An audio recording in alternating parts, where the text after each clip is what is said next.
ভাল ছাত্ৰ ছাত্ৰীসকল, তোমালোকক মই ৰাজশ্ৰী কলিতাই ডক্টৰ সৰ্বপল্লী ৰাধাকৃষ্ণ একাডেমীৰ পৰিয়াললৈ আদৰণি জনাইছোঁ।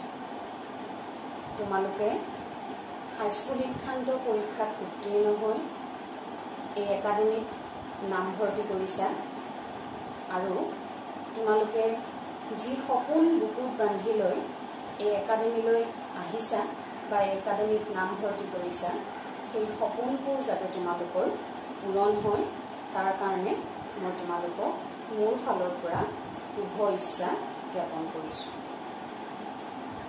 মই তোমালোকক অসমীয়া বিষয়টো পঢ়াম, গতিকে তোমালোকে উচ্চতৰ মাধ্যমিক প্ৰথম বাৰ্ষিকৰ যিখন পাঠ্যপুথি সাহিত্য সৌৰভ, এই সাহিত্য সৌৰভ পুথিখনি তোমালোকে তোমালোকৰ লগত ৰাখিবা বুলি আশা কৰিছোঁ।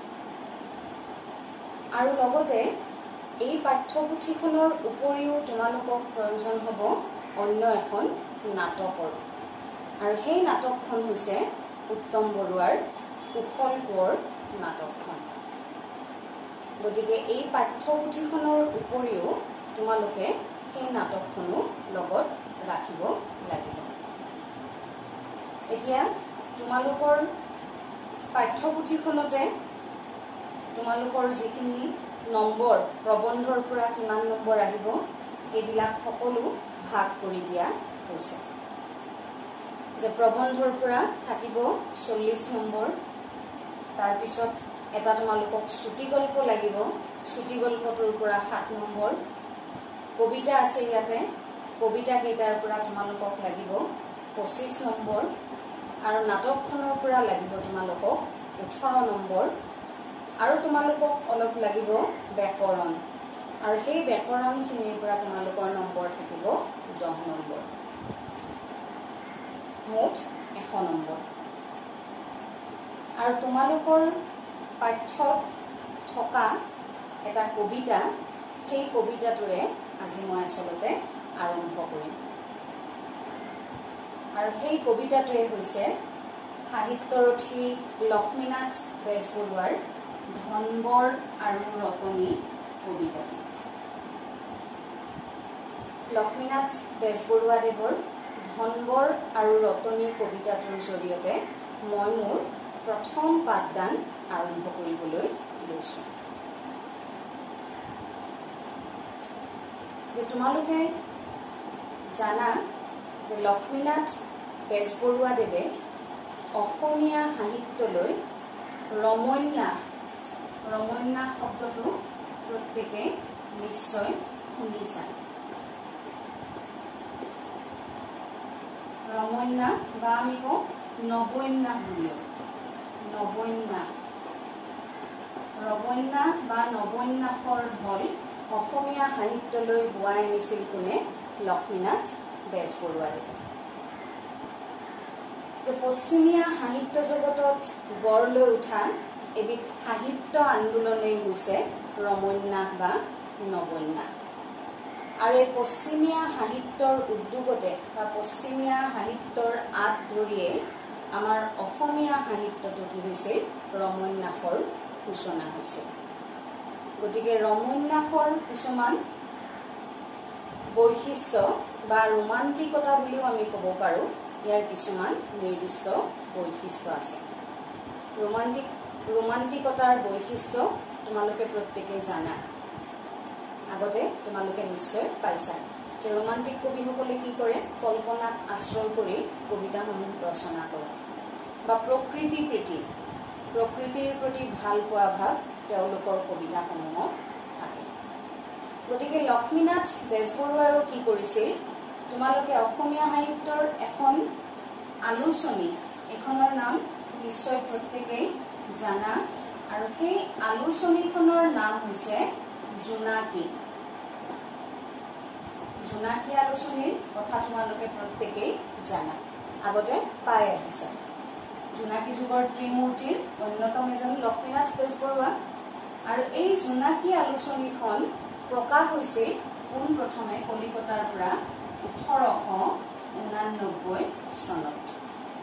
জোনাকী কাকতখন কলিকতাৰ পৰা 1889 চনত প্ৰকাশ হৈছিল আৰু এই জোনাকী কাকত প্ৰকাশ হোৱাৰ পৰাই আসলতে অসমীয়া সাহিত্যত যেন ৰমন্যাসৰ সূচনা হৈছে বা ৰোমান্টিকতাৰ সূচনা হৈছে লক্ষ্মীনাথ বেজবৰুৱাদেৱেও এই জোনাকী আলোচনীত ভালেমান কবিতা ইত্যাদি তেওঁ ৰচনা কৰিছে আৰু বেজবৰুৱাৰ কবিতাটো আমি কি দেখিবলৈ পাওঁ প্ৰকৃতি প্ৰীতি দেখিবলৈ পাওঁ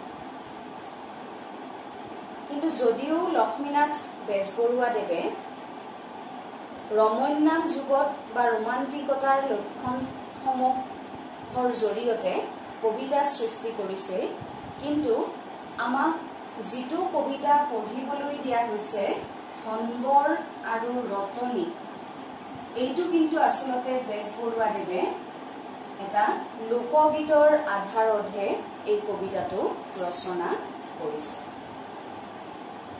গতিকে লক্ষ্মীনাথ বেজবৰুৱাদেৱে ইয়াত এই কবিতাটো লোকগীতৰ আধাৰতহে ৰচনা কৰিছে তোমালোকৰ পৰীক্ষাত ৰমন্যাসবাদৰ কথা তেনেকৈ প্ৰশ্ন নাহে কেৱল লক্ষ্মীনাথ বেজবৰুৱাৰ বিষয়ে কোৱা কাৰণে যেহেতু আমি লক্ষ্মীনাথ বেজবৰুৱাদেৱৰ এটা কবিতা পঢ়িবলৈ লৈছো সেইকাৰণে মই এই ৰমন্যাসৰ কথাখিনি উল্লেখ কৰিছো বা তোমালোকে পিছৰ ফালে পাবা ৰোমান্টিক কবিতা সেইবিলাক পঢ়োতে তোমালোকে ৰোমান্টিক কবিতাৰ বৈশিষ্ট্য বা ৰমন্যাসৰ যে বৈশিষ্ট্যসমূহ আছে সেইবিলাকৰ কথা ভালদৰে বুজিব পাৰিবা মই কেৱল তোমালোকক এইখিনি কথা উল্লেখ কৰিছো কাৰণ কোৱা হয় যে লক্ষ্মীনাথ বেজবৰুৱাদেৱে অসমীয়া সাহিত্যত ৰমন্যাসৰ ঢল বোৱাই আনিছিল সেই বাক্যটোৰ কাৰণেহে মই তোমালোকক এই ৰমন্যাস শব্দটোৰ উল্লেখ কৰিছো যে ৰমন্যাস কেনেকৈ আহিল পশ্চিমীয়া সাহিত্যক আঁত ধৰি আমাৰ অসমীয়া সাহিত্যটো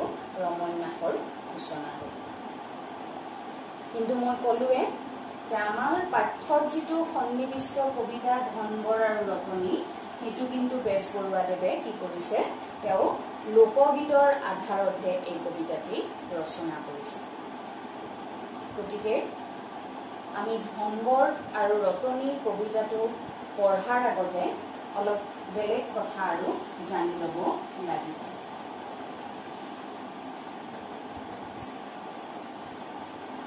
যে ধনবৰ আৰু ৰতনী কবিতাটো দৰাচলতে কোৱা হয় ইয়াক কোৱা হয়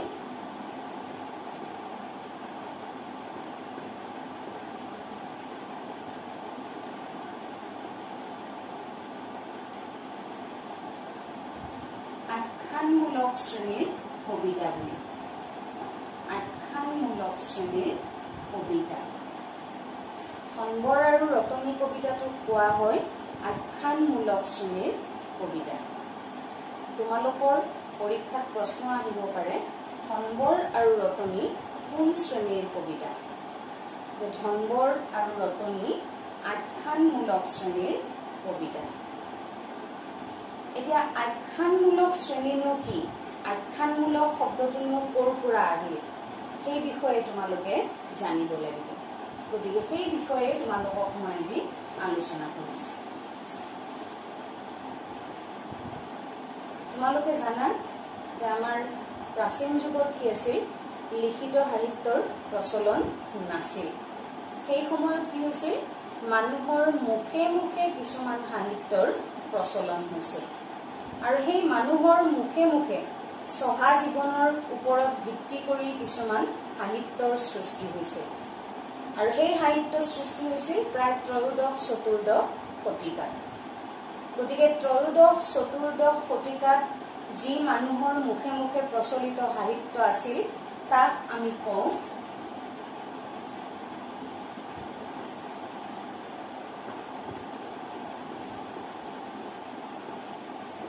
মৌখিক সাহিত্য বুলি কিয় কওঁ মৌখিক সাহিত্য কাৰণ এই সাহিত্যবিলাক সহা জীৱনৰ গাঁৱলীয়া মানুহৰ মুখে মুখে প্ৰচলিত আছিল গতিকে মানুহৰ মুখে মুখে প্ৰচলিত সাহিত্যৰ কাৰণে ইয়াক কোৱা হয় মৌখিক সাহিত্য বা ইয়াক আমি কওঁ অন্য এটা নাম তোমালোকে নিশ্চয় শুনিছা এইটো অন্য এটা নাম হৈছে লোক সাহিত্য যে লোক সাহিত্য কিয় কওঁ সাধাৰণ জনজীৱনৰ সাহিত্য মানুহৰ সাহিত্য আৰু সেই লোক গাঁৱলীয়া লোকৰ মুখে মুখে প্ৰচলিত সাহিত্যৰ কাৰণে ইয়াক লোকসাহিত্য বা ইয়াক কোৱা হয় জনসাহিত্য জনসাধাৰণৰ সাহিত্য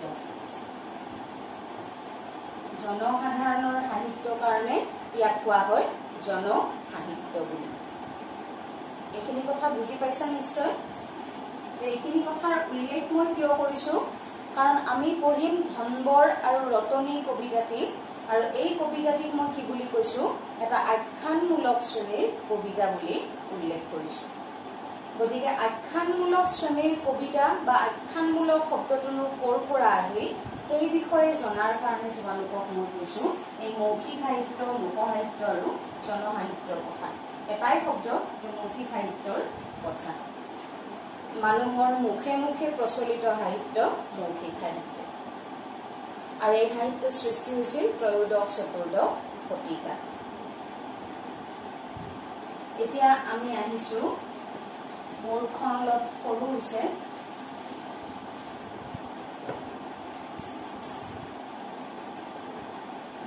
এতিয়া এই যে লোকসাহিত্য এই লোকসাহিত্য শব্দটোৰ বা এই লোকসাহিত্য আমি তিনিটা ভাগত ভগাব পাৰিম লোকসাহিত্যৰ ভাগ তিনিটা ইয়াৰে প্ৰথম ভাগটো হৈছে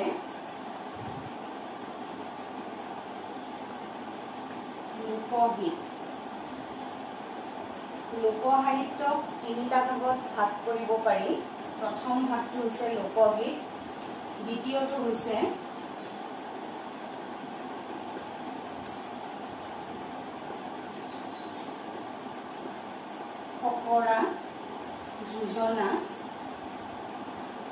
ফকৰা যোজনা প্ৰবাদ প্ৰবচন আৰু পতন্তৰ তোমালোকে জানা এইবিলাক ফকৰা যোজনা পুৰণি কালৰ মানুহবিলাকৰ মুখে মুখে প্ৰচলিত এইবিলাক আৰু লোকসাহিত্যৰ তৃতীয়টো ভাগ হৈছে সাধু কথা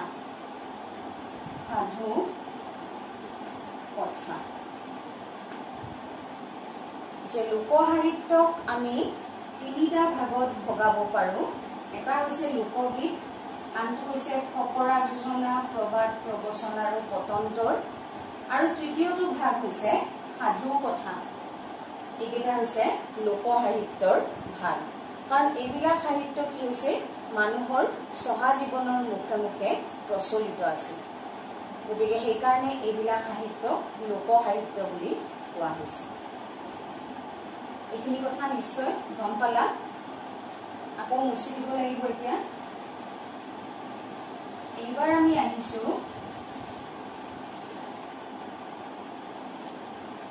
লোকগীতৰ কথালৈ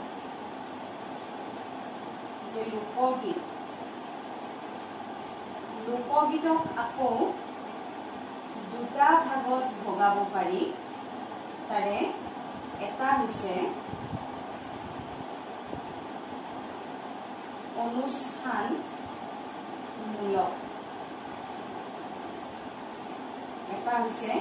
অনুষ্ঠানমূলক আৰু আনটো ভাগে হৈছে আখ্যানমূলক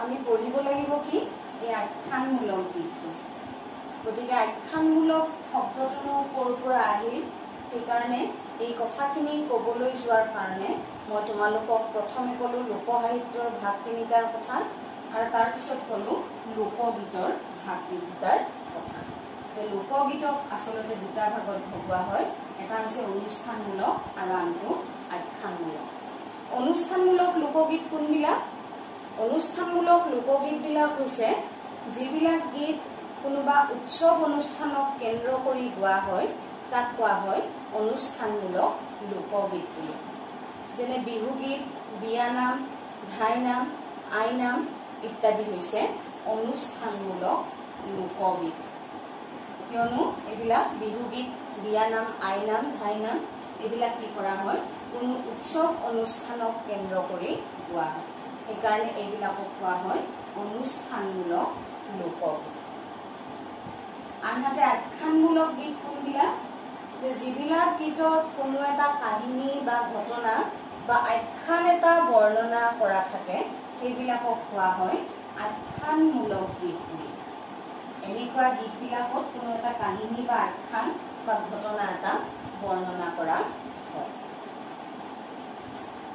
আসলতে আমাক লাগে কেৱল এই শব্দটো আখ্যানমূলক তোমালোকৰ পৰীক্ষাত প্ৰশ্ন নাহে লোকসাহিত্য কি লোকগীত কি এইবিলাক পৰীক্ষাত প্ৰশ্ন নাহে কেৱল জানিব লাগিব আখ্যানমূলক শব্দটো আখ্যানমূলক গীতনো কি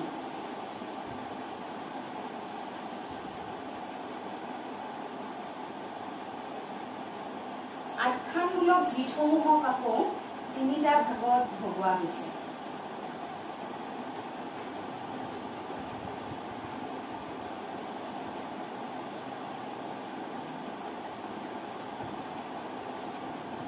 আখ্যানমূলক তিনিটা ভাগত ভগোৱা হৈছে তাৰে এটা হৈছে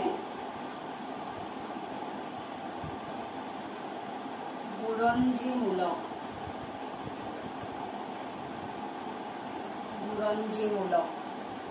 আখ্যানমূলক গীতক তিনিটা ভাগত ভগোৱা হৈছে প্ৰথম ভাগটো হৈছে বুৰঞ্জীমূলক দ্বিতীয় ভাগটো হৈছে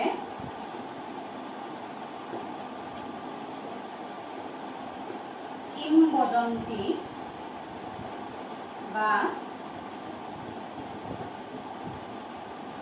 জনশ্ৰুতিমূলক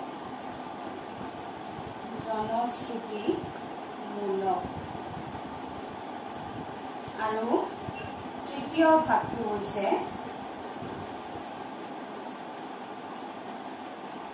কাল্পনিক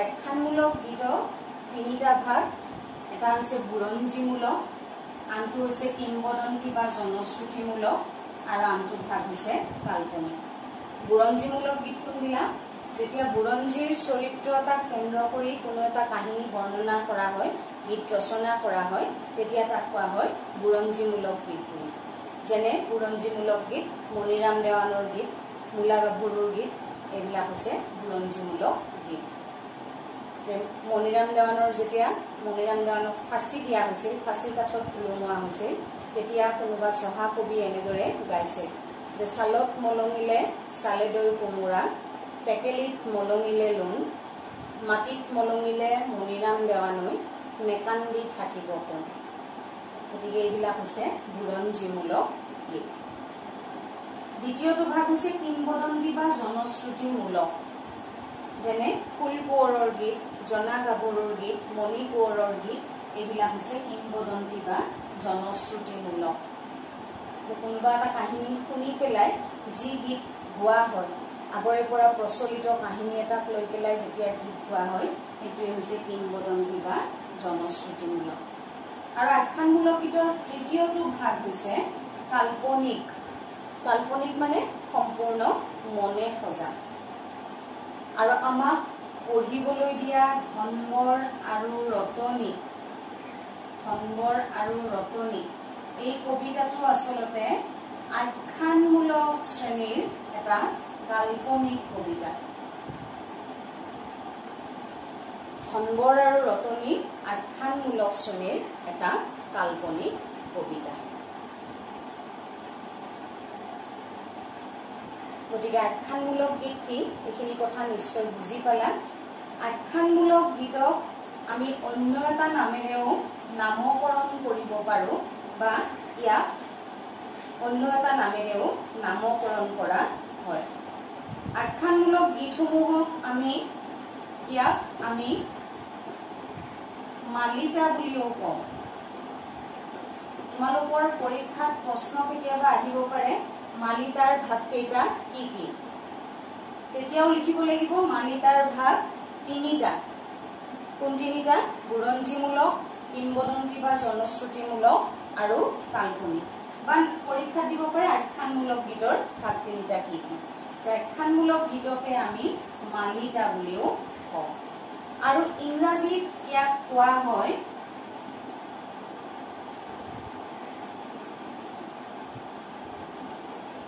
বেলাদ বুলি। আখ্যানমূলক গীতসমূহক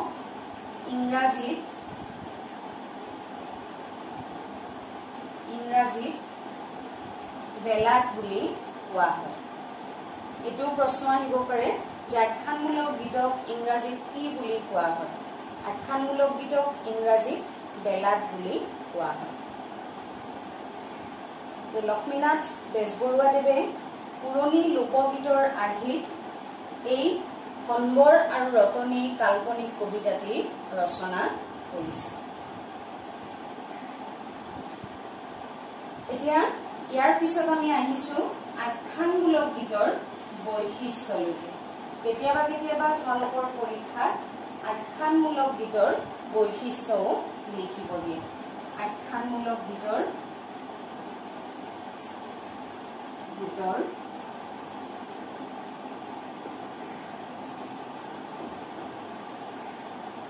বৈশিষ্ট্য।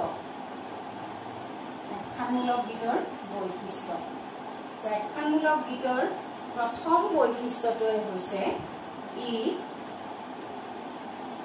সম্পূৰ্ণৰূপে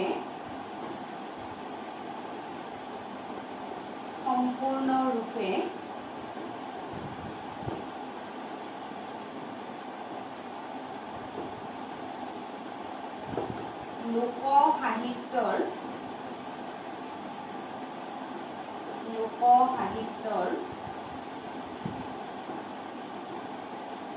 অন্তৰ্গত। আখ্যানমূলক গীতসমূহ সম্পূৰ্ণৰূপে লোক সাহিত্যৰ অন্তৰ্গত। এইটো হৈছে আখ্যানমূলক গীতৰ প্ৰথমটো বৈশিষ্ট্য। এইখিনি কিন্তু কিতাপত দিয়াই নাই, গতিকে তোমালোকে ইয়াৰ পৰা নিশ্চয় লিখি ল'বা। আখ্যানমূলক গীতৰ প্ৰথম বৈশিষ্ট্যটোৱে হৈছে ই সম্পূৰ্ণৰূপে লোক সাহিত্যৰ অন্তৰ্গত। তাৰপিছত আখ্যানমূলক গীতৰ দ্বিতীয়টো বৈশিষ্ট্য হৈছে ২ নম্বৰ বৈশিষ্ট্য হৈছে ইয়াত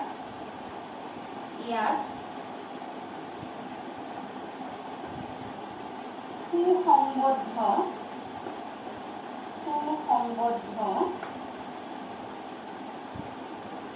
কাহিনী থাকে। এইটো হৈছে আখ্যানমূলক গীতৰ দ্বিতীয়টো বৈশিষ্ট্য। আমি প্ৰথম বৈশিষ্ট্যটো পালো আখ্যানমূলক গীতসমূহ সম্পূৰ্ণৰূপে লোক সাহিত্যৰ অন্তৰ্গত। দ্বিতীয়টো বৈশিষ্ট্য পাইছো ইয়াত একোটা সুসংবদ্ধ কাহিনী থাকে, যে এটা আগৰ পৰা সুন্দৰকৈ সজোৱা এটা কাহিনী আখ্যানমূলক গীতত থাকে।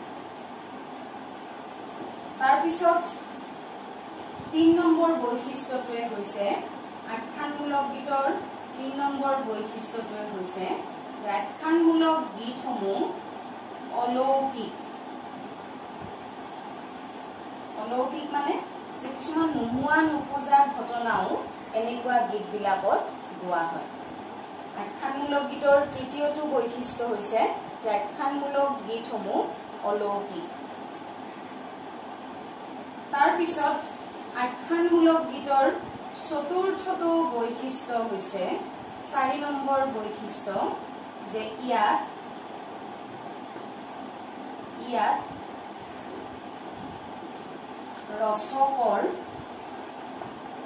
ৰচকৰ নাম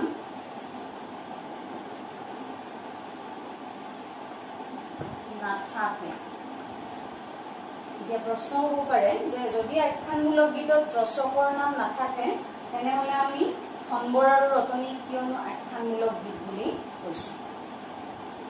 যে ধনবৰ আৰু ৰতনীটো আখ্যানমূলক গীত হয়, কিন্তু ই এটা কাল্পনিক গীত হয়। লক্ষ্মীনাথ বেজবৰুৱাদেৱে কি কৰিছে, সম্পূৰ্ণ কল্পনাৰ আশ্ৰয় লৈহে এই গীতটো ৰচনা কৰিছে। আৰু এই গীতটোত কিন্তু আমি ৰোমান্টিকতাৰো বৈশিষ্ট্য দেখিবলৈ নোপোৱা নহয়, যে ৰোমান্টিকতাৰো কিছু পৰিমাণে হয়তো বৈশিষ্ট্য ইয়াতে আছে। গতিকে ধনবৰ আৰু ৰতনীটোক আমি কি বুলি ক'ব পাৰো, আখ্যানমূলক শ্ৰেণীৰ এটা কাল্পনিক কবিতা বুলিহে ক'ব পাৰো। যে যদিও আখ্যানমূলক গীতৰ ৰচকৰ নাম নাথাকে কিন্তু যিবিলাক কাল্পনিক আখ্যানমূলক গীত সেইবিলাকৰ হয়তো ৰচকৰ নাম থাকিব পাৰে যে কল্পনাক আশ্ৰয় কৰি পিছত কি কৰিছে লোক সাহিত্যৰ অন্তৰ্গত এই আখ্যানমূলক শ্ৰেণীৰ বৈশিষ্ট্য আগত ৰাখি কিছুমান কবিয়ে কিছুমান গীত এনেদৰে ৰচনা কৰিছে এইখিনি কথা নিশ্চয় বুজি পাইছা যে আমি এতিয়ালৈকে আলোচনা কৰিলো লক্ষ্মীনাথ বেজবৰুৱাৰ ধনবৰ আৰু ৰতনী কবিতাটি হৈছে আখ্যানমূলক শ্ৰেণীৰ কবিতা আৰু আখ্যানমূলক শব্দটো ক'ৰ পৰা আহিল বা কেনেকৈ আহিল সেইটো বিষয়ে ক'লো যে লোক সাহিত্যৰ অন্তৰ্গত ই লোক সাহিত্যৰ তিনিটা বিভাগ লোকগীত ফকৰা যোজনা আৰু সাধু কথা লোকগীতৰ দুটা ভাগ এটা হৈছে অনুষ্ঠানমূলক গীত আৰু আনটো হৈছে আখ্যানমূলক গীত অনুষ্ঠানমূলক গীত কোনবিলাক যে যিবিলাক গীতত কি থাকে যিবিলাক গীত কোনোবা উৎসৱ অনুষ্ঠানক কেন্দ্ৰ কৰি গোৱা হয় আৰু আখ্যানমূলক গীতসমূহ কোনো এটা আখ্যান বা কাহিনী বা ঘটনা তাত বৰ্ণনা থাকে আখ্যানমূলক গীতৰ অন্য এটা নাম হৈছে মালিকা আখ্যানমূলক গীতক ইংৰাজীত কোৱা হয় বেলাড বুলি তাৰ পিছত আমি ক'লো আখ্যানমূলক গীতৰ ভাগ তিনিটা বুৰঞ্জীমূলক কিংবদন্তি বা জনশ্ৰুতিমূলক আৰু আনটো হৈছে কাল্পনিক আখ্যানমূলক গীতৰ বৈশিষ্ট্য ক'লো যে আখ্যানমূলক গীতসমূহ লোক সাহিত্যৰ অন্তৰ্গত ইয়াত সুসংবদ্ধ কাহিনী থাকে তাৰ পিছত আখ্যানমূলক গীতসমূহ অলৌকিক আৰু ক'লো আখ্যানমূলক গীতৰ ৰচকৰ নাম উল্লেখ নাথাকে এইখিনি কথা নিশ্চয় বুজি পাইছা আৰু যদি কিবা নুবুজা থাকে মোক সুধিব পাৰিবা মই নিশ্চয় বুজাই দিম এতিয়া কবিতাটো পঢ়াৰ আগতে আমি জানিব লাগিব লক্ষ্মীনাথ বেজবৰুৱা দেৱৰ বিষয়ে চমু কথা বেজবৰুৱাৰ বিষয়ে তোমালোকে প্ৰত্যেকেই জানা লক্ষ্মীনাথ বেজবৰুৱা অবিহনে অসমীয়া সাহিত্যৰ কথা আমি ক'ব নোৱাৰো যে লক্ষ্মীনাথ বেজবৰুৱা দেৱে অসমীয়া সাহিত্যলৈ ভালেমান বৰঙণি আগবঢ়াইছে যে লক্ষ্মীনাথ বেজবৰুৱাক দুটা উপাধিৰে বিভূষিত কৰা হৈছিল আৰু সেই উপাধি দুটা হৈছে জানাই প্ৰত্যেকে এটা হৈছে ৰসৰাজ আৰু আনটো হৈছে সাহিত্য ৰথী হয়নে প্ৰত্যেকে দুটা জানা লক্ষ্মীনাথ বেজবৰুৱাক ৰসৰাজ আৰু সাহিত্য ৰথী উপাধিৰে বিভূষিত কৰা হৈছে যে ৰসৰাজ উপাধি কিয় দিয়া হৈছিল লক্ষ্মীনাথ বেজবৰুৱাক ৰসৰাজ উপাধি দিয়া হৈছিল কাৰণ বেজবৰুৱা দেৱে হাস্যব্যংগ ৰচনা কৰিছে তেওঁ কিছুমান হাস্যব্যংগ ৰচনা কৰি পাঠকক কি কৰিছিল হাস্যৰস প্ৰদান কৰিছিল আৰু সেইকাৰণে লক্ষ্মীনাথ বেজবৰুৱাক খুহুতীয়া ৰচনা কৰাৰ কাৰণে তেওঁক ৰসৰাজ উপাধিটো প্ৰদান কৰা হৈছে তাৰপিছত বেজবৰুৱাক সাহিত্য ৰথী উপাধি কিয় দিয়া হৈছিল যে সাহিত্য ৰথী উপাধিটো দিয়া হৈছিল কিয়নো লক্ষ্মীনাথ বেজবৰুৱা দেৱে অসমীয়া সাহিত্যৰ বিভিন্ন দিশলৈ বিভিন্ন ক্ষেত্ৰলৈ বৰঙণি যোগাইছিল অকল কবিতাই নহয় নাটক উপন্যাস শ্ৰুতিগল্প সাধু কথা এই ইত্যাদি বিভিন্ন দিশলৈ বৰঙণি আগবঢ়োৱাৰ কাৰণে তেওঁক সাহিত্য ৰথী উপাধি দিয়া হৈছিল অৰ্থাৎ অসমীয়া সাহিত্যৰ ৰথখন যেন লক্ষ্মীনাথ বেজবৰুৱাই চলাই দিছে লক্ষ্মীনাথ বেজবৰুৱাৰ জন্ম হৈছিল 1864 চনত ক'ত অবিভক্ত নগাঁও জিলাৰ আহতগুৰি নামে ঠাইত তেওঁৰ পিতৃৰ নাম আছিল দীননাথ বেজবৰুৱা আৰু মাতৃৰ নাম আছিল থানেশ্বৰী দেৱী এইখিনি কথা নিশ্চয় জানা লক্ষ্মীনাথ বেজবৰুৱাই 1886 চনত তেওঁ শিৱসাগৰত পৰা প্ৰৱেশিকা পৰীক্ষাত উত্তীৰ্ণ হয় আৰু ইয়াৰ পিছত বেজবৰুৱা দেৱে কলিকতা বিশ্ববিদ্যালয়ৰ পৰা BA পাছ কৰিবলৈ সক্ষম হয় লক্ষ্মীনাথ বেজবৰুৱাই MA আৰু BL পঢ়া আৰম্ভ কৰে যদিও তেওঁ পঢ়া সম্পূৰ্ণ কিন্তু নকৰিলে লক্ষ্মীনাথ বেজবৰুৱাই কাঠৰ ব্যৱসায় কৰিছিল তাৰ সৈতে ফুলানাথ বৰুৱাৰ সৈতে আৰু পিছত তেওঁ অকলে সেই ব্যৱসায় আৰম্ভ কৰে ইয়াৰ পিছত লক্ষ্মীনাথ বেজবৰুৱাই এটা কোম্পানীটো চাকৰি কৰিছিল আৰু সেই কোম্পানীটোৰ নাম আছিল ৱাৰ্ড ৱাৰ্ড নামৰ কোম্পানীত লক্ষ্মীনাথ বেজবৰুৱাই চাকৰিত যোগদান কৰিছিল। লক্ষ্মীনাথ বেজবৰুৱাই অসমীয়া সাহিত্যলৈ ভালেমান বৰঙণি আগবঢ়াইছে। তেওঁৰ চুটিগল্পৰ পুথি তেওঁ ৰচনা কৰিছে। তাৰ ভিতৰত চুটিগল্পৰ পুথিসমূহ হৈছে সুৰভি, জোনবিৰি, সাধুকথাৰ কুকি, কেহুকলি ইত্যাদি তেওঁৰ চুটিগল্পৰ সংকলন। বেজবৰুৱাৰ কবিতা পুথিখনৰ নাম হৈছে পদমকলি। তেওঁৰ একমাত্ৰ উপন্যাসখনৰ নাম পদুম কুঁৱৰী। লক্ষ্মীনাথ বেজবৰুৱাই ধেমেলীয়া নাটক ৰচনা কৰিছিল। লিটিকাই, নোমল, পাচনি, চিকৰপতি, নিকৰপতি ইত্যাদি। আৰু বুৰঞ্জীমূলক নাটকো তেওঁ ৰচনা কৰিছিল। বেলিমাৰ, জয়মতী কোঁৱৰী, চক্ৰধ্বজ সিংহ ইত্যাদি। বেজবৰুৱাৰ আত্মজীৱনীখনৰ নাম হৈছে মোৰ জীৱন সোঁৱৰণ। আৰু তেওঁ জীৱনীমূলক গ্ৰন্থও ৰচনা কৰিছিল। ডাঙৰীয়া দীননাথ বেজবৰুৱাৰ সংক্ষিপ্ত জীৱনচৰিত, শ্ৰী শ্ৰী শংকৰদেৱ আৰু মাধৱদেৱ, এইবিলাক তেওঁৰ জীৱনীমূলক গ্ৰন্থ। ইয়াৰ উপৰিও তেওঁৰ ৰম্য ৰচনা, হাস্যব্যংগ ৰচনা, সেইকেইখন হৈছে কৃপা বৰবৰুৱাৰ কাকতৰ টোপোলা, বৰবৰুৱাৰ ভাবৰ বুৰবুৰণি, বৰবৰুৱাৰ বুলনি ইত্যাদি তেওঁৰ হাস্যব্যংগ ৰচনা। আৰু লক্ষ্মীনাথ বেজবৰুৱাৰ আলোচনামূলক গ্ৰন্থ হৈছে শ্ৰীকৃষ্ণ কথা, তত্ত্ব কথা ইত্যাদি। কামত কৃতিত্ব লভিবৰ সংকেত, আৰু এখন ইংৰাজী ভাষাটো আছে, সেইখন হৈছে দি ৰিলিজিয়ন অফ লাভ এণ্ড ডেভোচন। সেইকেইখন তেওঁৰ আলোচনামূলক গ্ৰন্থ। আমাক যিটো কবিতা পঢ়িবলৈ দিয়া হৈছে ধনবৰ আৰু ৰতনী, এই কবিতাটো লক্ষ্মীনাথ বেজবৰুৱা দেৱৰ পদমকলি কবিতা পুথিৰ অন্তৰ্গত। এইটো তোমালোকৰ প্ৰশ্ন আহিব পাৰে যে লক্ষ্মীনাথ বেজবৰুৱাৰ ধনবৰ আৰু ৰতনী কোনখন কবিতা পুথিৰ পৰা লোৱা হৈছে? পদমকলি কবিতা পুথিখনৰ পৰা লোৱা হৈছে। 1924 চনত গুৱাহাটীত অনুষ্ঠিত হোৱা অসম সাহিত্য সভাৰ অধিৱেশনত লক্ষ্মীনাথ বেজবৰুৱা দেৱে সভাপতিৰ পদ অলংকৃত কৰিছে। আৰু লক্ষ্মীনাথ বেজবৰুৱাই এখন আলোচনী সম্পাদনা কৰিছিল। আৰু সেই আলোচনীখনৰ নাম হৈছে বাহী। এই বাহী নামৰ আলোচনীখন লক্ষ্মীনাথ বেজবৰুৱাই সম্পাদনা কৰিছিল। আৰু এই আলোচনীখন প্ৰকাশ ওলাইছিল 1909 চনত। এইটো প্ৰশ্ন আহিব পাৰে, লক্ষ্মীনাথ বেজবৰুৱাই সম্পাদনা কৰা আলোচনীখনৰ নাম কি? বাহী আলোচনীখন বেজবৰুৱাই সম্পাদনা কৰিছিল।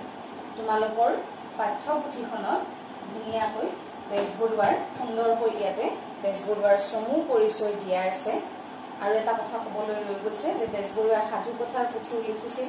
ককা দেউতা আৰু নাতি ল'ৰা, জুনুকা, বাখৰ, এইবিলাক তেওঁৰ সাধুকথাৰ পুথি। গতিকে এই লক্ষ্মীনাথ বেজবৰুৱাৰ চমু পৰিচয়খিনিৰ পৰা তোমালোকে প্ৰশ্নকেইটা উলিয়াই ল'বা। আৰু ইয়াতে যি প্ৰশ্ন আহে পঢ়াই যোৱাৰ লগে লগে প্ৰশ্নবিলাকো আমি আলোচনা কৰি যাম। আৰু তোমালোকৰ সহায় হোৱাকৈ এই প্ৰশ্নবিলাক আমি দি যাম। গতিকে এই কবিতাটো এটা প্ৰেমমূলক কবিতা। ইয়াত দুটা চৰিত্ৰৰ কথা উল্লেখ কৰিছে। আৰু সেই চৰিত্ৰ দুটাৰ নামেই হৈছে ধনবৰ আৰু ৰতনী। ধনবৰ হৈছে দিশমুখৰ এজন 16 বছৰীয়া ডেকা, আৰু ৰতনী হৈছে ধনশিৰি মুখৰ 16 বছৰীয়া এগৰাকী গাভৰু। ৰতনীয়ে মাক দেউতাকৰ সৈতে দিশমুখলৈ আহিছিল আৰু ধনবৰহঁতৰ ঘৰত কিছুদিন থাকিবলৈ লৈছে। আৰু তেতিয়াই দুয়োৰে মাজত প্ৰেমৰ সম্পৰ্ক গঢ়ি উঠিছিল। ধনবৰ আৰু ৰতনীৰ মাজত যেতিয়া প্ৰেমৰ সম্পৰ্ক গঢ়ি উঠিল, তাৰ পিছত ৰতনীৰ মাক দেউতাকে জোৰ কৰি ধনবৰৰ ওচৰৰ পৰা ৰতনীক লৈ গুচি গ'ল নিজৰ ঘৰলৈকে। গতিকে ৰতনীয়ে ধনবৰক এৰি যোৱাৰ পিছত ধনবৰৰ মানসিক অৱস্থানো কেনেকুৱা হৈছে সেই কথাখিনি এই কবিতাটিত কবিয়ে উল্লেখ কৰিছে। কবিতাটো আমি পিছৰ পাঠদানত আলোচনা কৰিম। মই পঢ়াই যাম, বুজাই যাম তোমালোকক। গতিকে আজি কেৱল মই কবিতাটোৰ মূল কথাখিনি ক'লো আৰু লগতে ক'লো ধনবৰ আৰু ৰতনী কবিতাটো যে এটা আখ্যানমূলক শ্ৰেণীৰ কাল্পনিক কবিতা। যিখিনি কথা কৈছো নিশ্চয় বুজি পাইছা। যদি কিবা নুবুজা থাকে তেনেহলে মোক সুধিবা। আৰু এটা কথা এইখিনিতে কওঁ যে অসমীয়া বিষয়টো পঢ়াৰ কাৰণে তোমালোকে অলপ সময় কম পোৱা, যেহেতু তোমালোক বিজ্ঞানৰ ছাত্ৰ ছাত্ৰী। গতিকে বাকী বিষয়কেইটা পঢ়িবলৈ গৈ তোমালোকে অসমীয়া আৰু ইংৰাজী, গতিকে এই দুয়োটা বিষয়তে সময় অলপ কম পোৱা। আৰু সেইকাৰণে তোমালোকে এটা কাম কৰিবা যে আমাৰ যি পাঠদান আৰম্ভ হয়, যে অসমীয়া ইংৰাজীৰ যি পাঠদান, সেই পাঠদানসমূহ সেইখিনি তোমালোকে মনোযোগেৰে চাবা আৰু তেতিয়াও তোমালোকৰ কামত আহিব। কাৰণ যিহেতু সময় ধৰা যিখিনি সময় পঢ়িবলৈ বান্ধি লোৱা, তাত হয়তো ফিজিক্স, কেমেষ্ট্ৰি, মেথছ, বায়'লজি এইকেইটা ছাবজেক্ট পঢ়োঁতে তোমালোকৰ অসমীয়া ইংৰাজীত সময় অলপ কম দিয়া হয়। আৰু সেইকাৰণে এই ক্লাছবিলাকে তোমালোকে গুৰুত্ব সহকাৰে ল'বা আৰু ইয়াৰ পৰা তোমালোকে নিশ্চয় উপকৃত হ'বা। কাৰণ অসমীয়া আৰু ইংৰাজী এই বিষয় দুটাক বাদ দি কেতিয়াও তোমালোক আগুৱাই যাব নোৱাৰিবা। বিজ্ঞানৰ ছাত্ৰ ছাত্ৰী হ'লেও তোমালোকক অসমীয়া ইংৰাজী লাগিবই। আৰু যদি তোমালোকক ভাল পাৰ্চেণ্টেজ এটা লাগে পৰীক্ষাত, তেনেহ'লে তোমালোকক কিন্তু এই বিষয় দুটাই যথেষ্ট পৰিমাণে সহায় কৰিব। গতিকে আশা ৰাখিছোঁ তোমালোকে আজি যিখিনি কথা মই আলোচনা কৰিছোঁ সেইখিনি বুজি পাইছা। আৰু এইখিনি কৈ মই মোৰ আজিৰ পাঠদানটো সামৰণি মাৰিছোঁ।